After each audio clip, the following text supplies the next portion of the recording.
नमस्कार दोस्तों, मेरा नाम है प्रभाकर विक्रम। स्वागत करता हूं आपका अपने YouTube चैनल FM ज्ञान पे, जहां पर हम फाइनेंशियल न्यूज़ और स्टॉक मार्केट रिलेटेड टर्म्स पे बात करते हैं और कोशिश करते हैं अपनी हर नई वीडियो के साथ आपको कोई नई जानकारी दे सकें, कोई नई एजुकेशनल चीज़ें सिखा सकें। आज हम बात करने वाले येस बैंक के बारे में एक छोटा सा एनालिसिस हम यहाँ पर करेंगे और सारी बात अपनी जो भी है हम यहाँ पर आपको फैक्ट्स दिखाएंगे, विद लॉजिक करेंगे यहाँ पर कि आखिर येस बैंक की प्राइस की मैं बात करूँ तो गिर क्यों रहा है। हालांकि मैं बहुत टाइम से बोलते आ रहा हूँ कि गिरेगा गिरेगा, हमें कई बार मौके मिलेंगे। मैंने ये चीज़ आपको जब आपका अभी फाइनेंशियल रिजल्ट आया था उसके टाइम पे भी एकदम से अपर सर्किट लगा 5% का, तब भी मैंने बोला कि अब अपर सर्किट में मत बाय करें, फिर से गिरेगा। और अगले ही दिन से वो गिरने लगा, फिर बीच में बढ़ा लेकिन फिर गिर रहा है। तो यहाँ पर अब हमारे पास अगर जो लोग लॉन्ग टर्म में इन्वेस्टमेंट करना चाहते हैं येस बैंक में, उनके लिए सबसे बेस्ट अपॉर्चुनिटी, क्योंकि अभी बहुत ज़्यादा नीचे गिर रहा है, यहीं पर ही हमें एक्यूमुलेट करना चाहिए। अगर मैं बात करूं क्यों 25 का टारगेट जो लोग दे रहे थे या जो मैं कह रहा था नहीं अचीव हो सकता है, उसके बारे में भी बात करूंगा कि आखिर अचीव क्यों नहीं हो सकता और होगा तो कब जाके होगा। उसके लिए आपको एक थोड़ा सा यहाँ पर मैं डाटा भी दिखाऊंगा कंपनी को, सारी चीज़ें लॉजिक के साथ समझाऊंगा। तो वीडियो एक छोटी सी रखेंगे हम एनालिसिस के लिए, तो वीडियो को लेकिन पूरा देखिएगा ताकि सारी चीज़ें समझ में आ सके आपको। और अंत में अगर आपको फिर भी कोई क्वेरी रहे तो आप कमेंट सेक्शन में जाके हमें पूछ सकते हैं। इसी के साथ एक छोटी सी जानकारी देना चाहूँगा, अभी हाल ही में हमने अपना टेलीग्राम ग्रुप बनाया, आप स्क्रीन पे देख सकते हैं। अगर आप इस ग्रुप के मेंबर नहीं तो इसको ज्वाइन कर लें। यहाँ पर हम latest financial news with intraday calls देते हैं।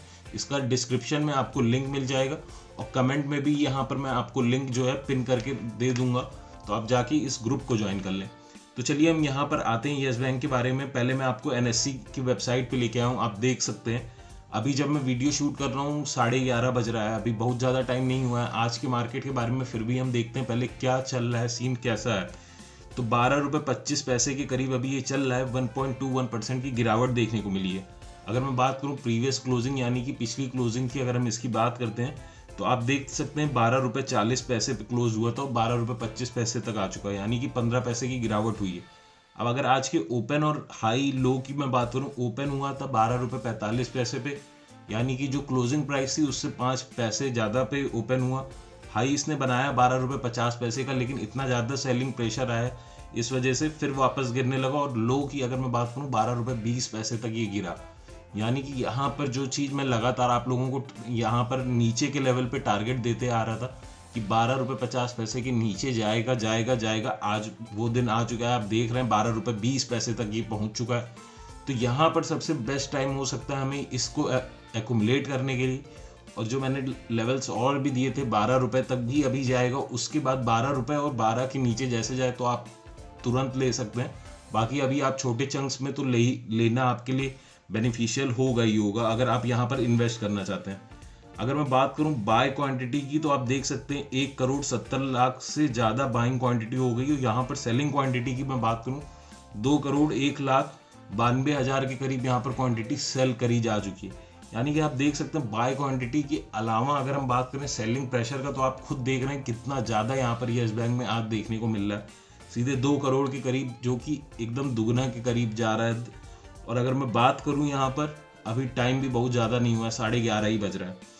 अब यहाँ पर मैं बात करूंगा सिक्योरिटी वाइज डिलीवरी की। क्वांटिटी ट्रेड आप देख सकते हैं 2,26,00,000 के करीब हो चुकी है। और डिलीवरी की मैं बात करूं तो 1,06,00,000 के करीब डिलीवरी उठाई जा चुकी है। तो ये अपने आप में काफ़ी अच्छा डाटा है। दूसरा मैं आपको दिखाना चाहूँगा आखिर क्यों गिर रहा है यहाँ पर ये प्राइस, आपको मैं लेके जाऊँगा मनी कंट्रोल पे। आप देख सकते हैं यहाँ पर कि अभी जो येस बैंक ने रिजल्ट पोस्ट किया था उसमें इन्होंने नेट प्रॉफिट दिखाया था 100 करोड़ की समथिंग, लेकिन उसके बावजूद क्यों नहीं बढ़ रहा है, क्यों नहीं बहुत ज़्यादा हाई लेवल पे टारगेट जा रहा है। क्योंकि अगर मैं येस बैंक के आपको फाइनेंशियल्स में लेके जाऊंगा, यहाँ पर आपको कुछ चीज़ें समझनी होंगी किसके बेस पे शेयर प्राइस निकल के आता है। एक होता है अर्निंग पर शेयर, यानी कि नेट प्रॉफिट से नहीं होता है कुछ भी कि बैंक कितना प्रॉफिट कर रहा है। Earning per share is necessary to know the value of share, यानी कि कितना अर्निंग हो रही है पर शेयर, उसके हिसाब से शेयर की जो मेन वैल्यू होती है वो निकल के आती है। तो अर्निंग पर शेयर अभी बहुत अच्छा नहीं चल रहा है येस बैंक की। अगर मैं फाइनेंशियल की बात करूं ओवरऑल, तो यहाँ पर मैं देखिए क्वार्टरली को मैं ईयरली में कन्वर्ट कर दूंगा, एनुअल पे मैंने लगा दिया है। आप देख सकते हैं मार्च 2020 और मार्च 2019 का डाटा यहाँ पर है।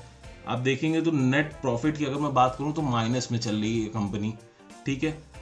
अब मार्च के बाद से अभी जो नया मैनेजमेंट आया उसके बाद से यहाँ पर चेंजेस होने लगे। लेकिन अगर मैं यहाँ पर ईयर कितने में अगर आपको 4 to 5 ईयर के यहाँ पर डाटा कंपेयर कराऊँ तो आप देख सकते हैं। अब मैं 2017 में आपको लेके चलता हूँ, तो 2017 में भी कंपनी लॉस में थी। अगर मैं लेके चलूँ आपको 2016 में, तो 2016 में प्रॉफिट में थी, लेकिन 2306 यहाँ पर 306 करोड़ का प्रॉफिट था। लेकिन सबसे जो मैक्सिमम प्रॉफिट की अगर मैं बात करूं जो था 2018 फाइनेंशियल ईयर, आप यहाँ पर देख सकते हैं। अगर मैं यहाँ पर लेके आऊँगा आपको तो आप देखेंगे 4000 के करीब यहाँ पर अगर 2018 का आप डाटा उठाएंगे तो आपको देखने को मिलेगा यहाँ पर कि कहते हैं कंपनी को जो प्रॉफिट हुआ था वो -4490 करोड़ के करीब था।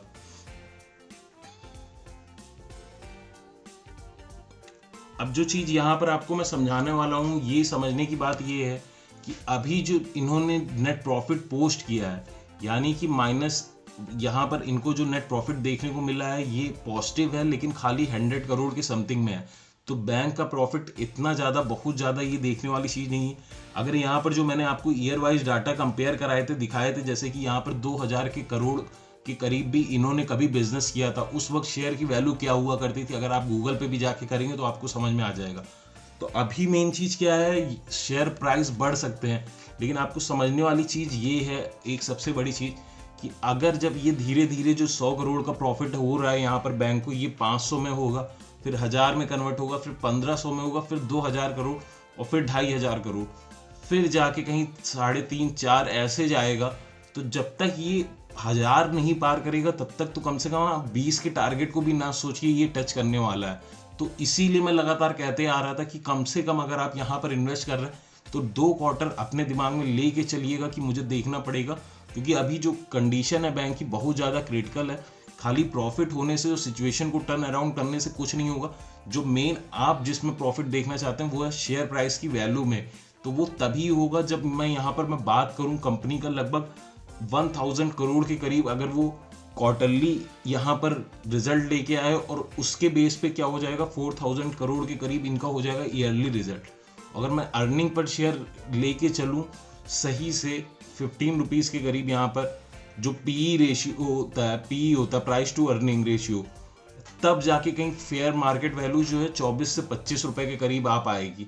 तो अभी आप ये मान के चलिए कम से कम 2 क्वार्टर में आप 20, 25, 30 की उम्मीद तो बिल्कुल मत करिए। जो साइकिल है वो यहीं पर ही घूमती रह जाएगी। खाली यही चेंजेस होगा, जिस दिन पॉजिटिव न्यूज़ आएगी बाइंग थोड़ी ज़्यादा होगी, उसके हिसाब से प्राइस बढ़ जाएगा। सेलिंग ज़्यादा होने लगी, निगेटिव न्यूज़ आई, उसके हिसाब से प्राइस घट जाएगा। इसके अलावा आपको कम से कम 2-3 महीने कुछ नहीं देखने को मिलेगा।